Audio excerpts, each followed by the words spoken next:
Independence Day. Pero alam nyo, yun kasing flagpole na yan, yung kung saan tinatas yung watawat sa Luneta, that is where on June 4 of 1946, dyan po yung seremonya ng pagsasauli ng Amerika ng kalayaan ng Pilipinas mula sa almost a century of colonialism din, So mahalagang mahalagang landmark yan na nakaharap pa sa monumento ni Rizal kung saan naman siya nakalibing.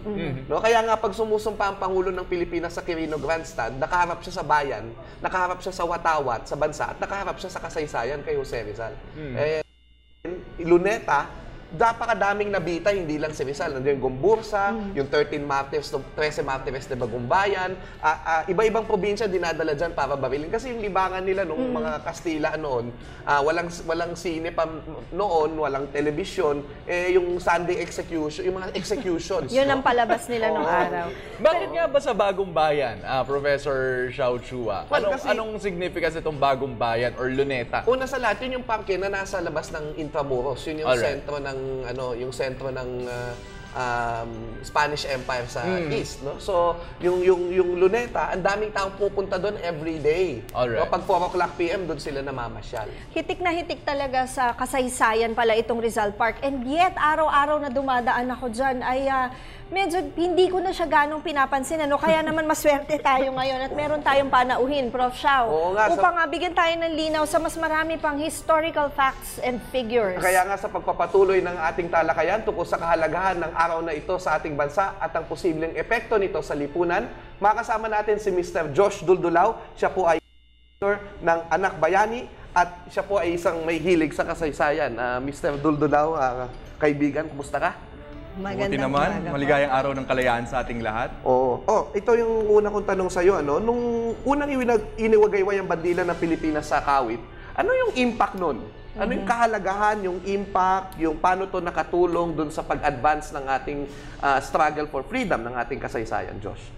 Alam natin na ang watawat ay isang simbolo, di ba?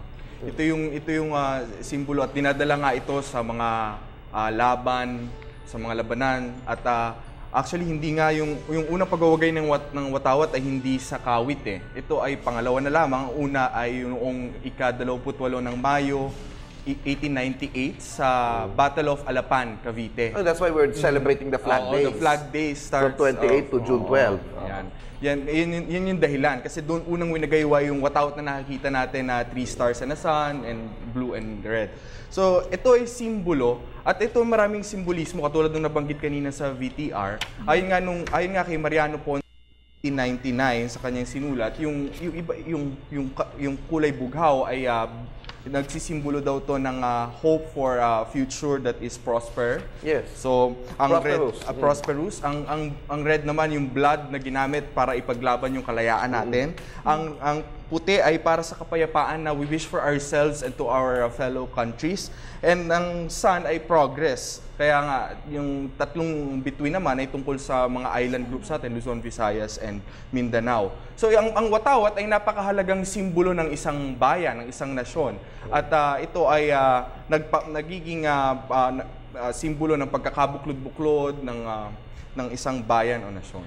So yung nakakatuwa kasi yung mga nasa textbook pala, hindi pala yun yung pakahulugan ng mga bayani sa ating flag. Kasi di ba sinasabi lang, blue for peace, red for bravery, yung white pala, for purity, white pala, yun yung peace. At yun yung triangle of the Katipunan, yun yung sinasabi ng mga documents. At yung araw pala, progress pala yun. Akala ko yung 8 probinsya lamang na unang nag-aklas. At doon sa isang sulat ni Aguinaldo, yung sumisinag sa buong kapuluan kasama daw ang mga Moro.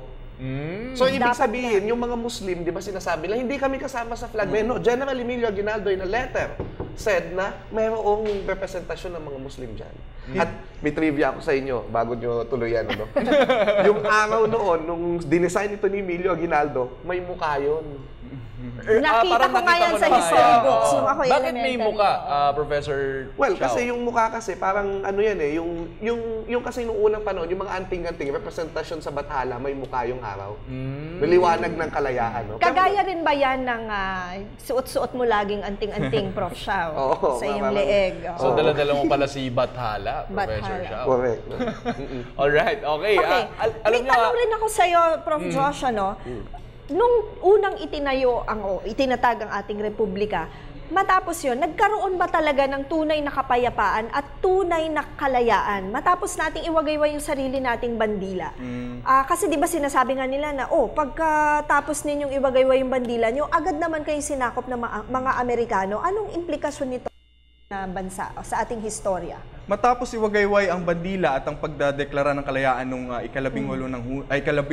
dalawa ng Hunyo 1898, ang nagkaroon ng masasabi nating short-lived na kalayaan at kalayaan natin laban sa mga foreign invaders. Kasi alam naman natin, matapos yon nagkaroon ng Kongreso ng Malolos, 1899, maya-maya andito na yung mga Amerikano na tayo ay unti-unti nang sinakop, na sinasabi nga natin na naloko tayo doon sa pagkakataon na yon, kasi lumaya nga tayo laban sa mga Espanyol, pero pagdating naman ng ilang taon, eto na naman ang mga Amerikano na sumasakop sa atin at nais na sa ilalim tayo sa kanilang kapangyarihan. Because verbally, they told Aguinaldo that they're going to help. Oo. Diba? Pero sinasabi lang, wala kasing pinirmahan, kaya yun yung problema dyan. No?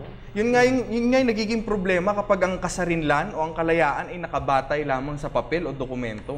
Kasi ang tunay na kalayaan, hindi lamang yan, kundi pati yung kalayaan napakalawak, multifaceted nga kung tawagin yung konsepto ng freedom o ng kalayaan.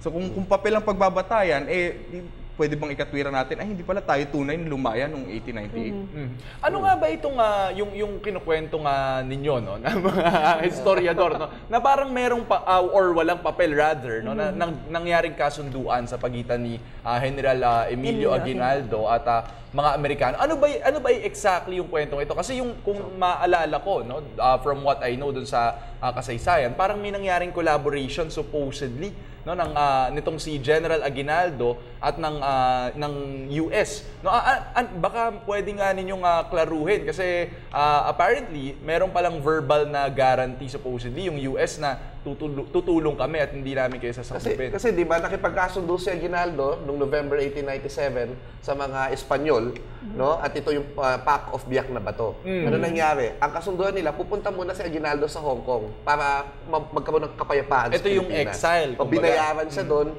binili ni Aguinaldo ng mga baril, kaso yung mga baril hindi nabagyo, kaya sayang, Pero habang nasa Hong Kong siya, in all fairness to Aguinaldo, nakipag-usap siya sa mga Amerikano, punta pa siya sa Singapore, at yung mga Amerikano, yung Consul E. Spencer Pratt, tsaka si Ronceville Wildman, sabi nilang ganyan, yung Cuba nga, ginaranti namin yung independence niya . So, bibigyan din namin kayo ng guarantee. Tutulong kami sa inyo.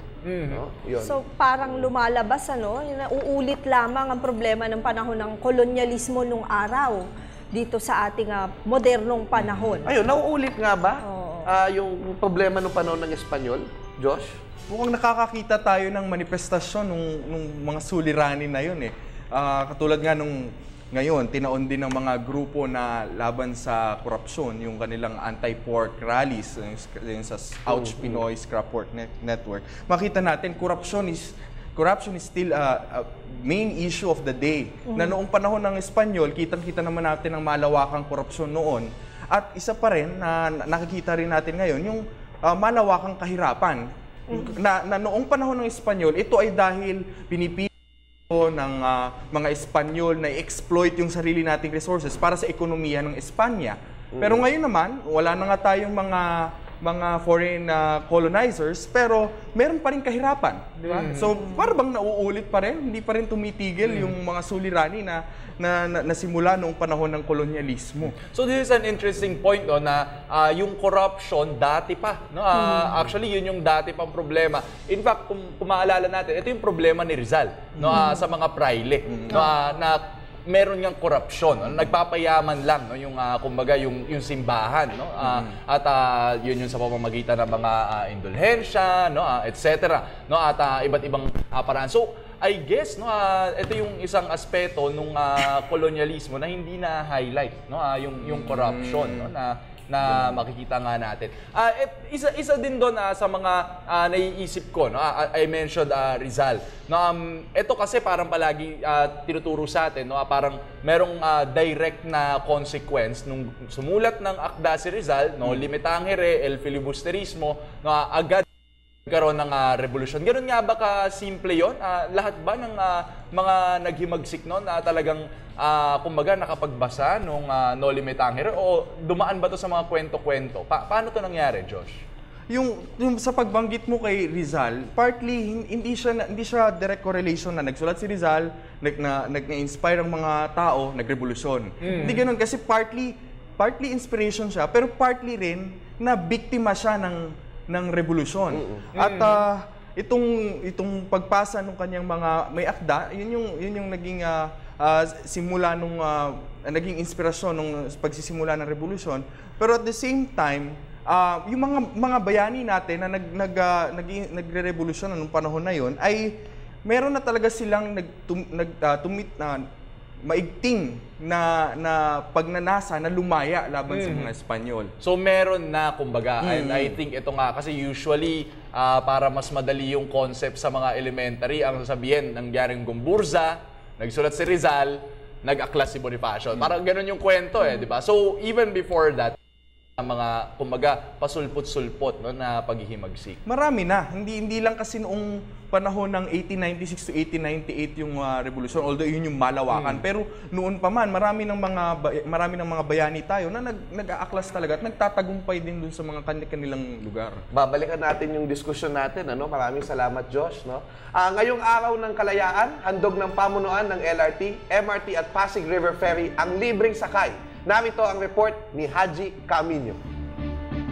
May libreng sakay ang MMDA sa Pasig River Ferry Service ngayong araw bilang pagdiriwang sa Independence Day.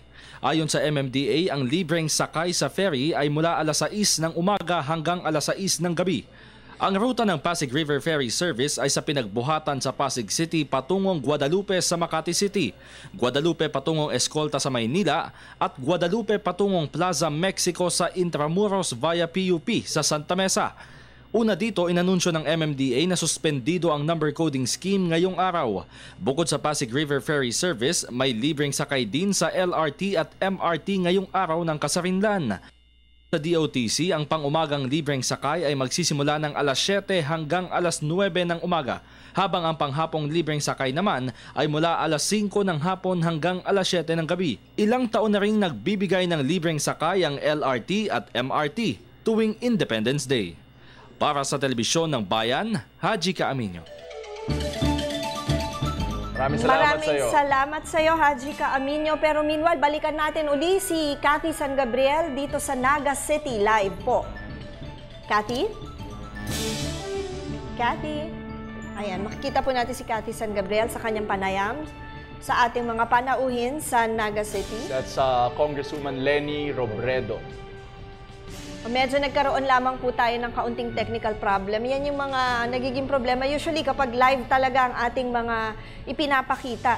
Habang hinahintay natin si Cathy, balikan natin yung ating kwento. Dito natin makikita na talagang umuulit lamang yung kasaysayan.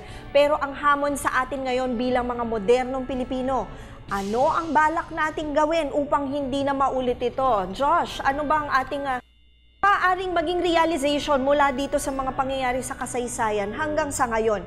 Ano-ano yung mga dapat nating alpasan na problema at kailan tayo magiging tunay na malaya?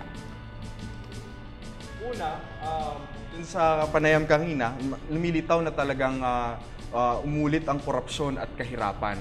At in fairness naman, sa panahon ngayon, nakikita rin naman natin na ang ating gobyerno ay may ginagawa upang upang solusyonan. Hindi lamang alamin yung problema, kundi solusyonan itong problemang ito.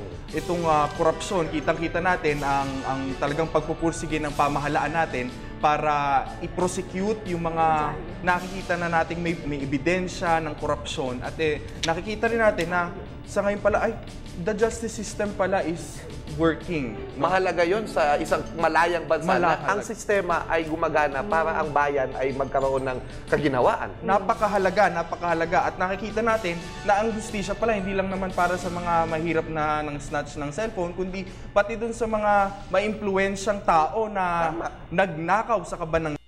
So isa yun sa nakikita nating paraan ng ginagawa ng lipunan ngayon para solusyonan yung problema ng korupsyon. Pagdating naman sa problema ng kahirapan, napakaganda rin ng mga nangyayari ngayon kasi unti-unti na sinasabi natin, meron tayong 7% GDP growth na pinagmamalaki natin na we are the sweet spot for investors in the new century. Iyan ay magagandang balita, pero ang tatandaan natin, para maialpas natin ang ating mga kababayan sa kahirapan, dalawang bagay. Bigyan natin sila ng disente na trabaho, na kumikita ng sapat. At pangalawa ay bigyan natin sila ng environment o klima na very suitable for them to start their own business.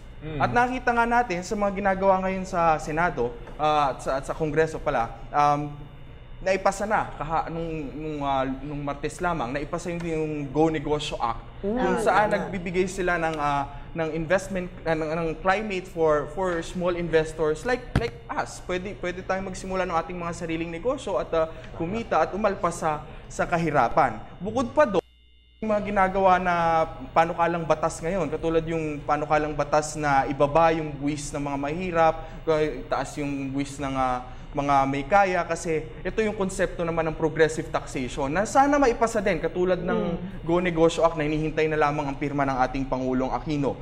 So marami, at yung executive branch naman natin, nadyan yung CCT na Pantawid Pamilyang Pilipino program, na para naman ito for long-term solution ito, na para naman maengganyo yung ating mga mahihirap na kapatid at kababayan na bigyan ng tuon ang kalusugan at ang edukasyon. Hindi lamang ito dole out, kasi minsan nami-miss natin na ito ay conditional.